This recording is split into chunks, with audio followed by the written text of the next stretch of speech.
obviously cameras are the most important, or at least the most interesting part of making videos. But there are so many interesting and, more importantly, useful pieces of equipment in my bag that I kind of want to shine a light on them to show you how I make these videos interesting, or to give my videos a little bit more of that, what's that French word, je ne sais quoi? Yeah, that little bit more shine, polish, that cherry on top of the cake. Okay, so the first item in this list of amazing pieces of equipment that are extremely helpful for my workflow, but also help me to kind of create this really weird position of camera, is the PGYTECH Mantis pod.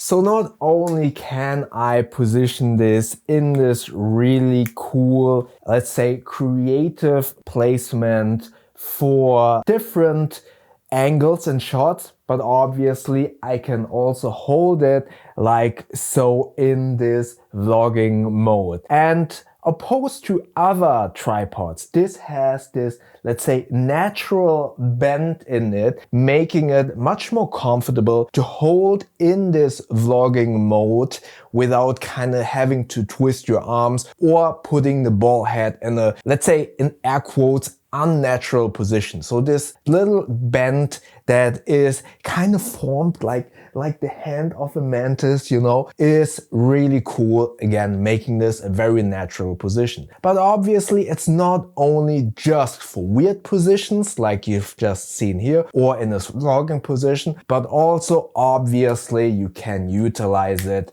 as a regular tripod like so, giving me perfect positioning in this little tripod and helping me to film my videos wherever I am. Obviously, you always kind of need to place your camera either on a table or like you just seen in a vlogging mode, or with this little hook that I have here, I can place it onto other things like before on a door frame. So this has so many purposes and utilitarian factors. Vlogging, hanging, standing wherever I am to kind of create my videos and vlog, film myself or whatever it might be. I really enjoy using this tripod. More importantly, the attachment point is an Arca Swiss mount, so it works perfectly with all of my small rig cages. You kind of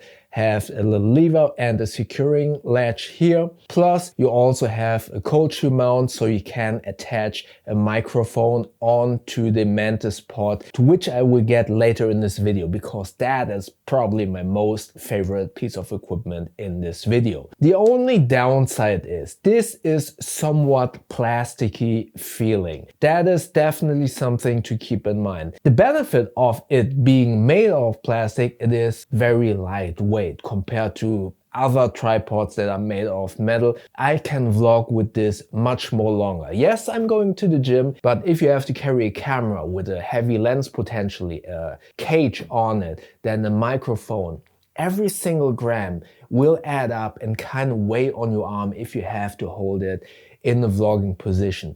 So this being made out of plastic to some degree, not everything is made out of plastic, but most of it is made out of plastic, makes it more lightweight. But I don't know how durable this will be in the long run. Also, what I don't really like is that the two legs that are here in the front that you can kind of bend in each other, and then you fold it up by kind of pushing the securing button in, so it's in place. If you push it again, you can unlock it and then move these two legs. What I don't like is that there is no securing button for these two legs.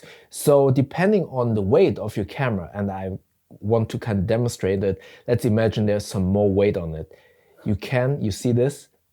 It will kind of move downwards. So kind of take that into consideration if you have a more heavier camera setup, that this potentially isn't as stable as you would like. So that is the downside. But from a usability standpoint, I really enjoy this PGYTECH Mantis pod quite a lot. I can highly recommend it. So the next piece of equipment that I, no pun intended, want to shine a light on is this Neewer FL10 flashlight background light Gobo thing. So this basically, if you just take it on its own, you could kind of argue it's a flashlight. But the beauty of this item is that you can attach this snoot here on front that is made out of silicone and then attach a Gobo kind of front element. In this case, it is like a rounded shape that you have seen in the introduction. And this not only has a couple of different modes, so blue, you can put it in regular light, then orange and red. And this is not like a key light, or maybe it could be a little bit of a fill light. But more importantly, the beauty of this light is that it can create like these interesting shapes in your background, creating not only interesting background, but therefore also creating depth in your picture, but also color contrast depending on which of the RGB modes you are setting to. Again, this is not bright to kind of act as a key light, but you can maybe use it a little bit as a fill, but I only use it as a background light. And I will kind of show you a couple of examples where I use this. And as I said, the beauty is to make the background really interesting or create some structure on top-down shots like in this from Evergood's Carryology Clued Backpack Review. You can kind of have this window shape light to kind of simulate as if there would be a beautiful like light on the side shining onto the ground, and that makes it really beautiful. This is completely made out of aluminum. You can actually kind of move the head to kind of narrow or widen the beam pattern. You can charge it with USB-C because it has an internal battery, but because this isn't that strong, I was able to actually use it fairly long without having recharged it. I unfortunately did not measure the length of how long you can use it, but from my use case I can use it for a couple of my videos at least, and it has a couple of attachment points. I always forget quarter 20, I forget what the English term is, but those normal kind of screws so you can attach it to one of your light stands. This is silicone, so putting in these little shapes that are only made out of like a sheet of flexible plastic, you can kind of put them in here. It's kind of fiddly sometimes, but usually you only have to do it once when you start shooting, and then you can kind of leave it in there depending on what shape you kind of want to have. I usually just put in the window frame and then switch the colors from scene to scene to have some variety. Again, the beauty of this is to make backgrounds interesting, to give some color contrast, add some shapes to your image, just to make the whole either background or top-down shot have a little bit more structure, have a little bit of color contrast, or creating depth in your picture. Because personally, I like to kind of, when I film myself, have as much background blur as possible, but there is obviously some light fall off depending on how I position my key light, to which I will get in just a second. Then having like a colored and shaped background light to have some attention to the background, and therefore making, again, I repeat myself, creating some depth is very helpful. And therefore I feel like this is one of the coolest piece of equipment that I now have in my arsenal. The Neewer FL10 background light, I basically have this always in my camera bag because I can just deploy it really quickly and then create some shapes. However, one caveat, this isn't as strong. So in a very bright environment, so in daylight, outside, this doesn't work that well. This is basically only for studio indoor lighting where there is no sun that is kind of overpowering this light. But you could also put it into frame even if it would be really bright, and then have like a flare going into your camera. And I have another piece of equipment to which I will get in a second that will make any light that shines into the camera a little bit more prettier. So again, the Neewer FL10, really cool light. By the way, all of the items mentioned in this video are linked below. Those user affiliate links. With those you won't pay more, but you will support this channel with a small kickback of that sale. And if you do so, thank you very much. All right, let's go to the next slide. All right, so this is the Godox TL60, TL for tube light. Normally, people like to use like a big soft box as a key light. I personally like to utilize this tube light because it is much more flexible in this smaller room, or to kind of maneuver around in a tight space, or when I'm kind of shooting it. It is not a big light source, but still big enough to be somewhat soft, but still hard enough to have this little more contrasty feel of a key light. I love this because this is not only a key light, or not only a normal light that is temperature Kelvin regulated, but I also have different modes like RGB, these effects modes, but also this regular key light mode that I can regulate in Kelvin. I love this light. This has been one of the best lights that I ever bought, and I think I will buy one in the future, another one, to have two of them. It's really cool. It's so useful and practical because, as I said, the light spread is soft enough yet give me some contrast. It is small enough to maneuver around in this space, and has so many modes that it is actually very useful, and I can highly recommend the Godox TL60. So if you have been watching some of my videos, all of them, especially the A-roll, always has been lit with this tube light. The next piece of equipment in my camera bag that is always on any of my cameras, be it the DJI Pocket 3 or the Fuji X-M5 or my Blackmagic BMPCC 4K cinema camera, is a Pro Mist or a Black Mist filter. All of these digital cameras are, from my personal taste, a little bit too sharp. So giving the image a little bit more of a softness, and more importantly, you can see it here in the highlights of this light, they give light sources a little bit of a bloom. And so you can see what I mean by that. Let me just detach the filter here in front. Look at the light in the back and also this light in the corner, how it will change once I take off this filter. You see that? This is the K&F Black Diffusion 1/8 filter that gives, as the name implies, a diffusion on light sources but also on your skin to make it not as sharp. Let me just put it on here again. Look at the light. You see that? How the light gets a little bit softer and diffused, and therefore has this haze around it. And I opted for the 1/8 version because I used to have the 1/4 version, and that was just way too strong.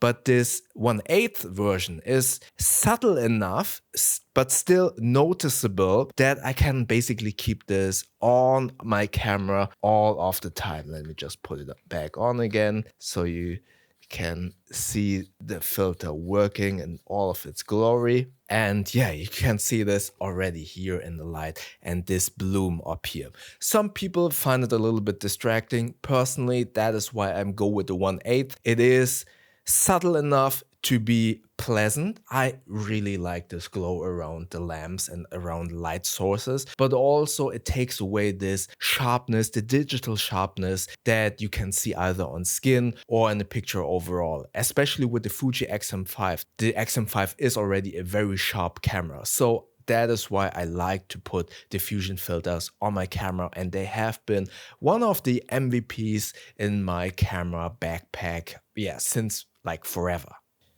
So the last piece of equipment that I really want to mention, I've already done a review about this item, you can see it in the info tab here above, is this one. You can see it here, but you've been hearing it during this whole video. I recorded everything with this mic, the Sennheiser Profile Wireless setup. The mic, the sound of every video is the most important part. If your camera is amazing. Let's imagine you record with a Red camera or an Area Alexa. If the sound is terrible, people are more likely to switch off. If you film with an old VHS camera or an iPhone, but the sound is crisp and looks amazing, people are more likely to stick to watching the video. Also, nowadays, some people, and I count myself in as well, sometimes I just switch on a YouTube video, turn off the display, and then I'm just listening to the video. And if your mic setup is amazing, then people will do that. They don't switch off. Sound is one of the most important parts and also one of the most overlooked parts in YouTube videos. So having a good mic setup is, for me personally, really important. On my DJI Pocket 3, I have the DJI Mic 2.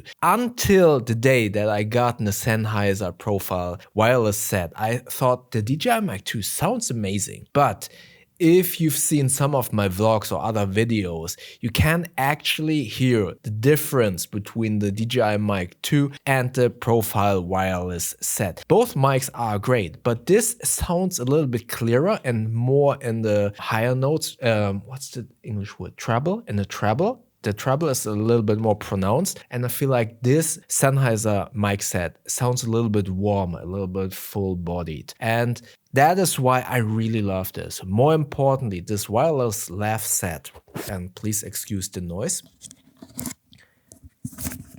So this is the lav setup, but you can put it in this charging case and then have basically this little reporter presenter style. So this case holds the receiver, 2 lav mics and some of the accessories. Unfortunately not the cable, you cannot store the cable inside this charging case, but if you want to utilize it like this, it is amazing. And many people say, oh, you have a lav mic, you need to attach it to your body. And I don't want to disrespect those people who say that. You are totally right. However, if you haven't made your YouTube video yourself yet, I feel like sometimes these people who are commenting that aren't actually making YouTube videos. When you are talking to the camera, it's actually much easier to talk to a camera if you have something in your hand. So having this mic setup in your hand like so makes it so much easier to talk to camera, and you have something to do with your hands. You know that meme, I don't know what to do with my hands? That's basically the feeling that you have when you record a YouTube video. So Sennheiser giving you the option to do this reporter style is actually really helpful when making videos. So that is why this is one of my most beloved pieces of equipment. In addition, obviously I love cameras, but this is actually stepping up everything so much more. I love this piece of equipment. So Sennheiser profile wireless set, can check out the full review in the info tab above.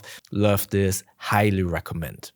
Alright, so those were all of the items that I utilized to make these YouTube videos and that are sometimes a little bit forgotten. Again, cameras, I love cameras. I've been recording this with the Fuji X-M5, amazing camera. Maybe comment below if you want to see a review about that camera, then I will definitely do a long-term review about that camera. But all of these items that I've just mentioned in this video, they are, as I said, yeah, sometimes a little bit forgotten. People don't really think of it, and I thought, yeah, let's put